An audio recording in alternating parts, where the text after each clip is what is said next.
పేర్లన్నీ రాసేసారు తెలుగుదేశం నుండి బీజేపీలోకి వచ్చిన వాళ్ళ పేర్లు. అది చూశాక ఈయన కోపం వచ్చింది. ఎందుకంటే వీళ్ళేమో ఫస్ట్ నుంచి పార్టీ నమ్ముకొని ఉన్నటువంటి వాళ్ళు కదా, పార్టీ గెలిచినా గెలవకపోయినా పార్టీ నమ్ముకొని ఉన్నటువంటి వాళ్ళు కదా. అందుకని అతను రివర్స్ స్టేట్మెంట్ ఇచ్చాడు. ఏం మేము పద్దాక మొయ్యాలయ్యింది, మా ముఖ్యమంత్రి అక్కర్లేదా ఏంటి అన్నట్టు. ఇప్పుడు ఆ పాయింట్ కూడా ఒకటి బాగా చర్చలో ఉంది.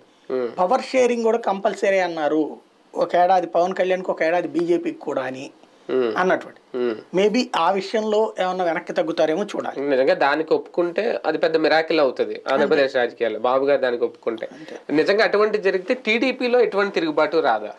ఆటికి రాదు, కానీ ఇప్పుడు సీట్లకు సంబంధించిన చాలా తిరుగుబాటు వస్తుంది. ఎందుకంటే ఒక ఎంత చీఫ్ గా తీసేసినా ఇద్దరికి కలిపి 50 అయితే ఖాయం.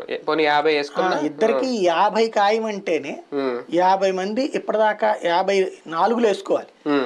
ఒక నియోజకవర్గానికి 4 రాసిస్తారు కదా, 200 మంది మండిపోతా ఉంటారు.